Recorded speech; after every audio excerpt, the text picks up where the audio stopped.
Hello everyone, I am Saurabh and I welcome you back to the Digital Board series by Orchids Biosciences. This is the third chapter of this series. If you haven't watched the videos for the previous two chapters yet, I have provided its link in the description below, so please do look for it. In this video, we will be discussing about the following topics. We will start with an introduction to reproduction, then we will discuss about the importance of variation and importance of reproduction. Then we will discuss the two major types of reproduction in organisms, which include the asexual and sexual reproduction. So let's start with how do organisms reproduce? Before we try to answer this question, let us try to understand the meaning of the word reproduction. Reproduction is a process by which living organisms produce young ones of their same kind. Why do I mention the words same kind? It is because every organism will produce the young ones which are also called as offsprings which are similar to them. For example, a dog will give birth to a puppy, or a human being will give birth to a human child. So we can see a living organism produces the young ones or the offspring which are of their own kind or their same kind. We might have noticed that this newborn is similar to the parents because their body designs are similar. For example, if we see the human body, both the parent and the offspring both have two eyes, two hands, two legs, etc. Similarly, the body design of a puppy will be similar to that of a dog. Or even if we take the case of single-celled organisms like paramecium, even the body design of a paramecium giving rise to another one, both will have the similar body design. Their body designs are similar because their genetic material is similar. The genetic material of a human baby is similar to that of a human parent. Similarly, the genetic material of a puppy will be similar to its parents. And this genetic information is available in the nucleus of our cells in the form of DNA. So this DNA is present inside the nucleus of our cell. But it is not always necessary that DNA is present only in the nucleus. In case of prokaryotes, which do not have a well-defined nucleus, they have their DNA freely lying in their cytoplasm. The process of reproduction will start when this DNA of the parent will get copied or replicated to form two DNAs. Since this DNA cannot be pushed out simply, this DNA copy process is accompanied by the creation of an additional cellular apparatus like cytoplasm, nucleus, mitochondria, and other organelles. So this DNA copying is accompanied by creating an additional cellular apparatus which include all these parts. The process of copying the DNA or replication is a biochemical process, and the biochemical processes are not always reliable. So during the copying of the DNA, we can expect that it can have certain errors. These errors can lead to the change in the DNA sequence. So if we see in this one, there is a error in the copying mechanism. So instead of producing the same DNA as a parent, the DNA here is little different because it is having a different sequence here. If the copied DNA has some errors or differences, this will lead to a different character or body design for the new generation or for the offspring. Let us see how. A part of the DNA is responsible for coding for a protein, and this protein is responsible for a specific function or a specific character. Similarly, the next part of the DNA will again code for another protein, and again this protein will be having a different function or a character. So when from the parent the same DNA is copied without any change, the protein also will be same and the function also remains the same, or the character will be same in the next generation. But during the DNA copying process, if there are any errors which occur in the copying process, the sequence of the DNA will change, and if the sequence of the DNA change, that same part of the DNA will no more be coding for the same protein but will code for a different protein, and if the protein is different, the function or the character of that protein which it is coding for will be also different. So we can see a difference in the character in the offspring. So due to an error in the biochemical process of copying or replicating the DNA, we can expect a change in the character of the offspring. We know that in order to maintain the same body design, the consistency of DNA replication or copying has to be maintained. Then why is this variation or differences considered important? To understand the importance of this variation, let us consider an example. Let us consider a pond.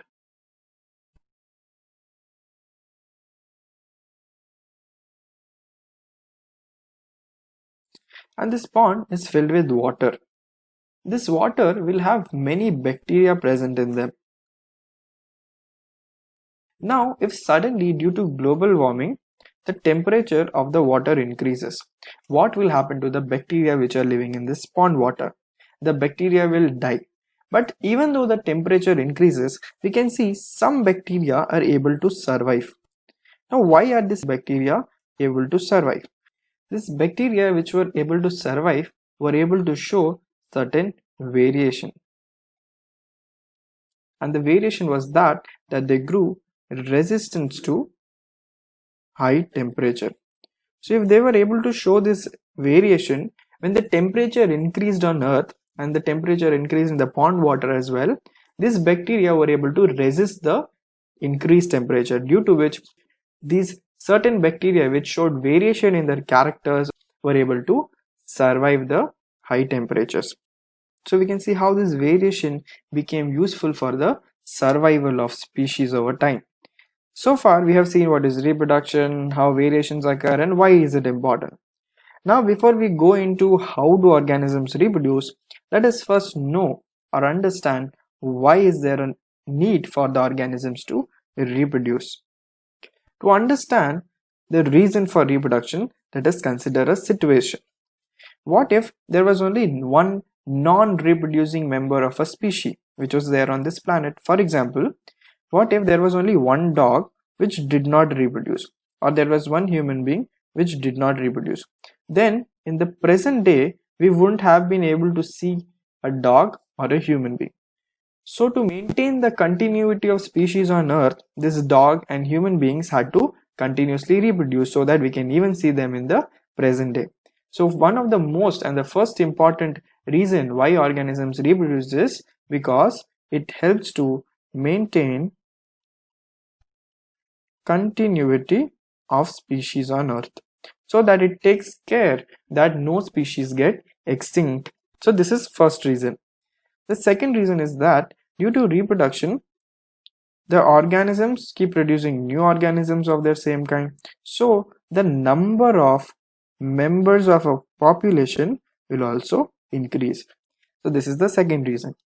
Third reason is that due to reproduction, what happens is there are variations which are created, and when these variations are accumulated from one generation to another generation, this will lead to evolution.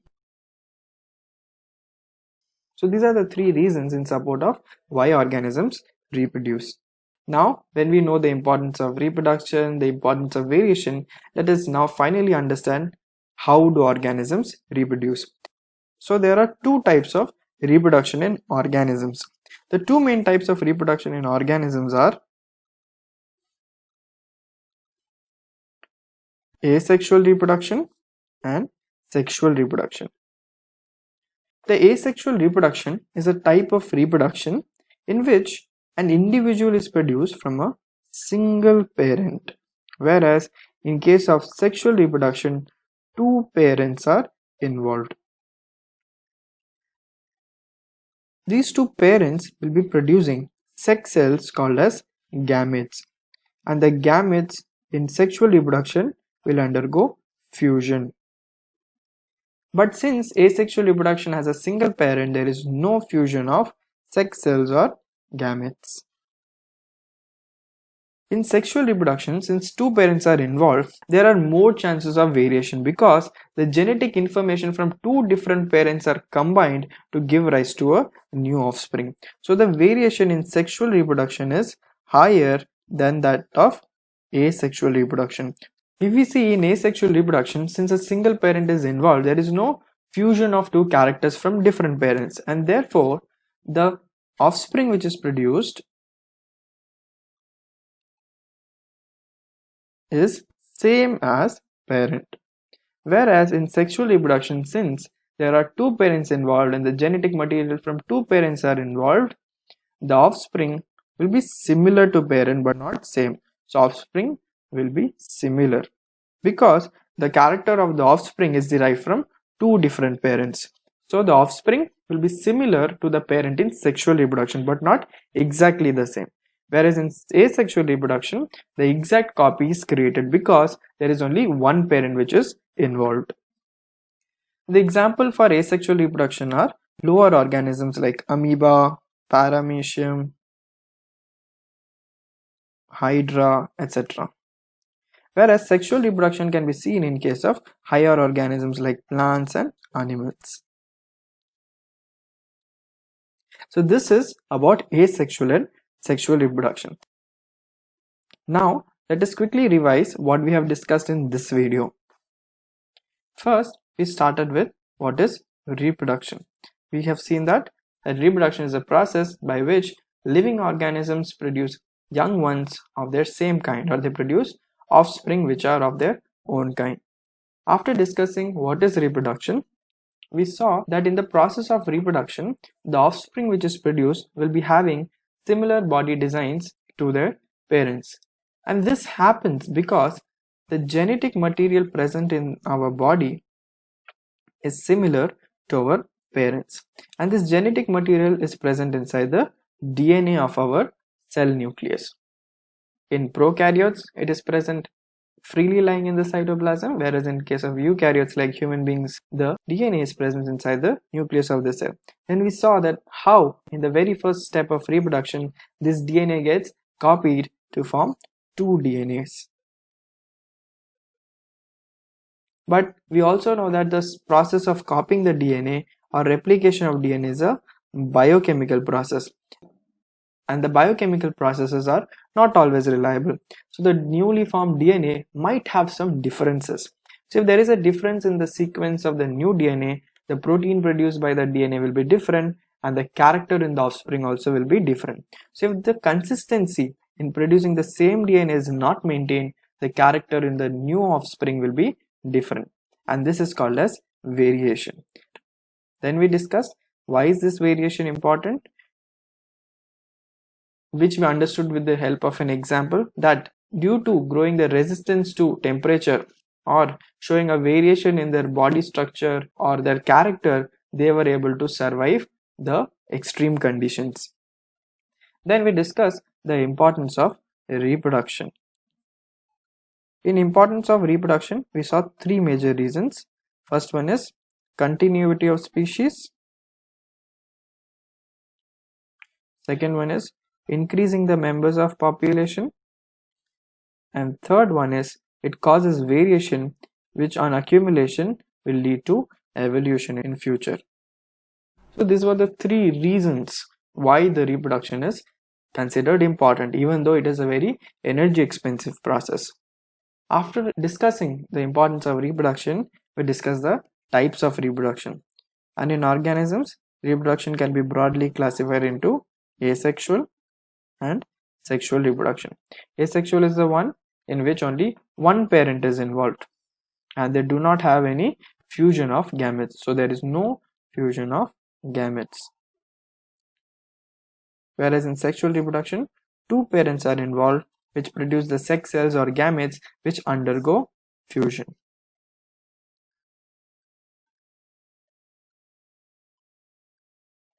After which we discussed that asexual reproduction will have offspring which is exactly same to them, whereas since sexual reproduction involves two parents, the organism which is produced will be similar but not exactly the same because the genetic material from two different parents will be combining.